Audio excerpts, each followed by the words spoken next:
Kia vient tout juste d'annoncer son nouveau véhicule 100% électrique, le V3, et on est là pour le découvrir aujourd'hui. On fait le tour avec vous et on vous présente toutes ces nouveautés.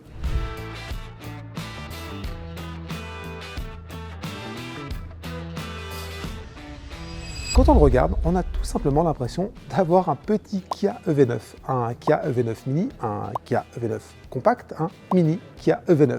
Et c'est un très bon point parce que le Kia EV9, en fait, il a remporté un franc succès depuis son lancement, notamment grâce à son design. Et là, on va pas dire que Kia s'est vraiment compliqué la tâche. Il a simplement rapetissé son énorme SUV familial et on a, alors pas si petit SUV, on reviendra là-dessus, mais on a un SUV dit compact ou crossover, vous choisissez le terme de votre choix. On a un SUV, en tout cas, beaucoup plus taillé pour nos environnements urbains européens. Et c'est un SUV qui risque de compter cette année, on va vous dire pourquoi. Alors on l'a dit, Kia EV3, c'est plus ou moins un petit EV9, mais ça ne veut pas dire qu'il n'a pas été un tout petit peu travaillé tout de même. On a un véhicule qui est très graphique, des lignes super travaillées. Il est reconnaissable immédiatement dans la rue. Quand il roulera devant vous, ce sera simple, on le distinguera du reste des SUV qui sont pour le coup assez classiques. Lui, il affiche des lignes très originales, on l'a dit, graphiques, enfin très travaillées, et ça se voit. Ça se voit aussi sur la face avant. On le voit notamment sur la calandre, qui est désormais un classique chez Kia. C'est la fameuse Tiger Face ou face de tigre, et c'est quelque chose qui est justement très marqué, qui donne de la stature et une espèce de posture à l'EV3, et ça marche plutôt très bien. En tout cas, dès qu'on rentre dans cette pièce où on le découvre, quand on est rentré nous dans cette pièce et qu'on l'a découvert, c'est un véhicule qui s'est retrouvé, qui s'est donné à nous de manière assez imposante.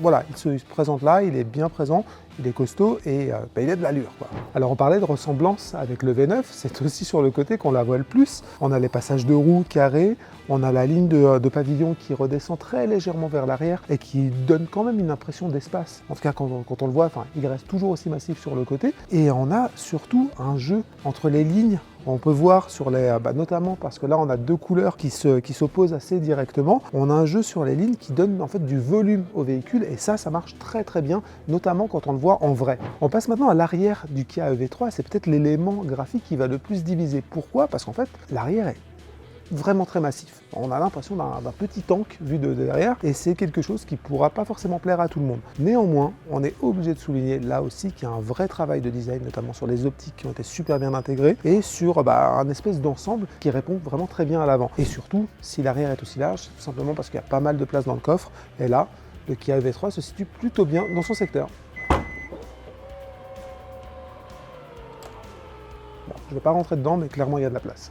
Un autre élément marquant de ce design, ce sont les jantes. Des jantes aéro que le constructeur appelle diamant. Alors on aime ou on n'aime pas le design, ça c'est à vous d'en juger. On est en tout cas obligé de reconnaître qu'elles améliorent l'aérodynamisme de la voiture et qu'elles lui font gagner quelques kilomètres d'autonomie supplémentaire. Donc pourquoi pas. On va se parler maintenant de la partie technique de ce Kia EV3 et c'est une des choses les plus intéressantes sur ce véhicule. Alors comme la plupart des voitures électriques de Hyundai Kia, qui est un même groupe, celle-ci est bâtie sur la plateforme iGMP. On pourrait tout de suite penser que ça va lui conférer un avantage énorme par rapport à la concurrence, le fameux 800 volts, la plateforme 800 volts qui équipe les Kia EV6, le Ioniq 5, le Ioniq 6 et le Ioniq 5N qu'on a testé récemment. En fait non, et c'est peut-être là la petite déception avec ce Kia EV3, alors on verra si elle a une conséquence sur son prix, mais on n'a pas une plateforme 800 volts sur ce petit SUV compact, on va se contenter de 400 volts seulement. Alors 400 volts c'est la norme en réalité, 800 volts aurait été parfait, mais 400 volts c'est ce qui va lui permettre en fait d'être compétitif par rapport à ses principaux concurrents. Pourquoi pas? Tout ça pour dire qu'on a un véhicule d'une plutôt grande batterie de 81,4 kWh qui lui permet d'afficher jusqu'à 560 km d'autonomie théorique. Et cette batterie, en fait, elle est couplée à un moteur de 150 kW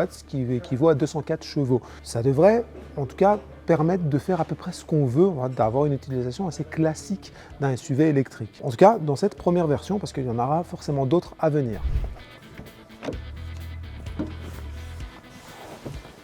Et c'est parti, on est à l'intérieur de l'EV3 qu'on ne peut pas conduire, évidemment c'est une présentation statique. L'essai il attendra encore quelques mois. Donc on est dans l'habitacle de l'EV3 et c'est un habitacle qui tranche avec ce que Kia nous a montré jusqu'ici. C'est intégralement nouveau, tout a été repensé pour ce petit SUV compact. Donc, qu'est-ce qu'on a devant nous? On a un environnement qui est composé de 3 écrans. 3 écrans visibles et 3 écrans qui ont des fonctions différentes. On a donc du coup ce système dit panoramique avec 2 écrans de 12,3 pouces de chaque côté. Le premier, c'est l'écran d'instrumentation pour le conducteur, en l'occurrence moi. Le second, à droite, tout à droite, c'est l'écran d'infotainment, c'est celui qui permet en fait d'avoir accès à toute la partie média du véhicule. Et au milieu, entre les deux, on a un petit écran de 5,3 pouces à la verticale, un écran de petit smartphone d'une autre époque déjà, et qui du coup nous donne accès, on va dire, à la partie climatisation de la voiture et uniquement cette partie-là. Donc voilà, on a cet environnement-là auquel il faut ajouter en réalité un quatrième écran. Et le quatrième, il n'est pas visible là parce que la voiture elle est à l'arrêt. C'est l'écran, le HUD, l'écran tête haute qui s'affiche uniquement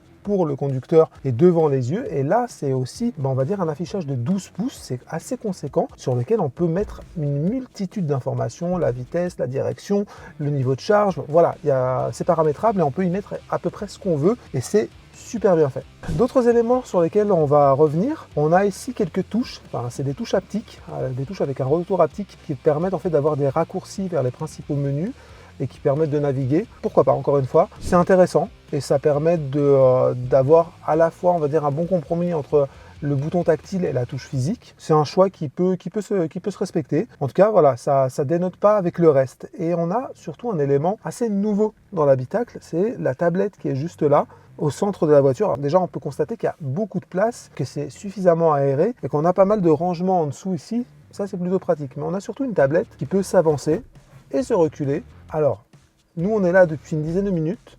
On n'a pas encore compris à quoi ça servait. Vous avez peut-être une idée. On est preneur. Dites-nous dans les commentaires. Mais pour le moment, cette petite tablette, elle nous paraît, en tout cas, pas mal dans les bouchons pour faire une petite partie de cartes ou autre, ou pour poser son laptop. Mais au-delà de ça, à part le fait de gagner un petit peu de place là, ou de poser quelque chose qui ne tiendra pas forcément sur la route. Bon, nous, en tout cas, on pêche un petit peu pour trouver des idées. Si vous en avez, on est preneur. En tout cas, c'est assez nouveau. Pourquoi pas, là aussi, on prend. Et il y a des boutons juste là, mais c'est juste des boutons pour les fonctions parking. On a également 2 ports USB-C pour brancher son smartphone. On a un chargeur à induction pour le recharger. Et évidemment, le système Kia est compatible avec CarPlay et Android Auto. Ça, c'est comme toujours et c'est toujours bienvenu. Parmi les fonctions, on va dire qu'on ne voit pas à l'intérieur, mais qui font de ce Kia EV3 un véhicule intéressant, on en a noté quelques-unes dont on voudrait vous parler. La première, c'est le mode One Pedal Kia. Alors c'est la 3e version de leur mode One Pedal et là où cette version elle est intéressante, c'est qu'elle apporte de la personnalisation. Le mode One Pedal, vous savez maintenant tous ce que c'est la possibilité en réalité de contrôler la voiture en ne se servant que de la pédale d'accélérateur. Quand on relève la pédale, celle-ci ralentit jusqu'à l'arrêt, ce qui permet de régénérer de l'énergie et ce qui permet également de conduire de manière plus souple sans avoir à jouer avec ses pieds. Très bien jusque-là. La plupart des véhicules, en fait, ils ne donnent pas le choix de la régénération. On lève la pédale et ça va jusqu'à l'arrêt de manière plus ou moins brute. Sur le Kia EV3, le conducteur aura la possibilité de régler, on va dire, l'intensité du freinage jusqu'à l'arrêt. L'arrêt, il sera toujours là parce que de toute façon, ça ne serait pas un mode One Pedal sans ça, mais on pourra jauger de la puissance de récupération et on pourra aussi jauger du comportement de ce frein un peu particulier. Autre nouveauté, et c'est aussi une première pour Kia, c'est la possibilité d'avoir des mises à jour OTA, Over the Air. Et là, en fait, c'est tout le système qui va évoluer. On va avoir évidemment de l'ajout de nouvelles fonctionnalités qui vont venir, c'est des mises à jour comme sur un smartphone. On va avoir l'ajout donc de nouvelles fonctionnalités et Kia promet également des films, des plateformes de streaming, des plateformes de vidéo qui seront évidemment là pour être utilisées lorsque le véhicule sera en charge ou uniquement pour les passagers. Tout ça, ça va venir progressivement au fur et à mesure des mois à venir. En tout cas, pour le moment, la proposition est intéressante. C'est quelque chose qu'ils ne sont pas les seuls à proposer, mais c'est bien de le voir sur un constructeur grand public. Et enfin, dernière fonctionnalité super intéressante, le V2L, la charge inversée. C'est la possibilité tout simplement d'utiliser la batterie de la voiture, les fameux 81,4 kWh disponibles ici pour recharger en fait ses propres produits. Ça peut être une cafetière électrique, ça peut être un grille-pain électrique, enfin peu importe, que vous soyez en camping, que vous soyez on va dire en itinérance ou que vous ayez tout simplement besoin de recharger votre smartphone en l'occurrence, ça sera possible grâce à un adaptateur. On le branchera simplement sur la voiture, à l'arrêt évidemment, et on pourra recharger ce smartphone grâce à l'électricité contenue dans la batterie de la voiture. Ça, Là aussi, comme Hyundai, c'est quelque chose qui est récurrent sur leur véhicule et c'est bien de voir qu'il est aussi proposé sur des véhicules plus accessibles et pas simplement sur le V6. On l'a dit, cette Kia EV3, elle est basée sur une plateforme iGMP de 400 volts et donc on n'a pas tout à fait la puissance de recharge qu'on pourrait avoir sur une EV6 ou même chez les cousins de chez Hyundai. On a donc une puissance de recharge maximale en DC de 128 kW. C'est ce qu'on a dit, notre petite déception sur ce modèle-là. C'est un tout petit peu en dessous de la moyenne, qui est aux alentours de 150 sur cette gamme de produits. Concrètement, Kia nous dit qu'il est possible de recharger de 10 à 80% de la batterie en 30 minutes environ. Alors évidemment, c'est plutôt intéressant, mais ça restera quand même un point faible quand elle sera comparée à ses principales concurrentes qui sont typiquement le nouveau Scénic E-Tech, un Cupra Born ou potentiellement une Tesla Model Y. Alors qu'est-ce qu'on pense de ce premier aperçu de l'EV3 ? Tout simplement que c'est un véhicule assez beau, assez statutaire et une voiture qui pourrait vraiment bien marcher, ne serait-ce que par son design qui est vraiment atypique, mais malgré tout, imposant, statutaire et assez sympa. Dès la rentrée, on va avoir deux versions de cette EV3 qui vont arriver. On a devant nous la version haut de gamme du lancement, c'est la version GT Line et c'est la version, on va dire, la plus aboutie d'un point de vue technique, celle qui embarquera une batterie de 81,4 kWh et celle aussi qui aura la meilleure puissance de recharge. En marge de cette version haut de gamme, il y aura aussi une version plus accessible de l'EV3. Alors on n'a pas encore les prix, mais ça sera une version qui embarquera une batterie plus petite de 58,3 kWh et qui aura également des capacités de recharge amoindries. Elles dépasseront à peine les 100 kW en charge rapide, mais ça permettra surtout à Kia de proposer son EV3 à un prix nettement plus attractif. Les deux sortiront à la rentrée 2024 et donneront naissance quelques mois plus tard, quelques années même plus tard en 2026 à deux autres versions qu'on attend là aussi de pied ferme. Il y aura une version 4 roues motrices et une version GT, la version Sport, et elles arriveront 2 ans plus tard. Elle a beaucoup d'arguments pour s'imposer sur un segment qui est très disputé, celui des SUV électriques compacts. Le design, c'est clairement un élément favorable. L'équipement, c'en est un aussi. On est bien à l'intérieur de l'EV3, il y a de l'espace, on est à l'aise et c'est quelque chose qui est recherché et qui est assez agréable. Le troisième, c'est malgré tout les capacités techniques.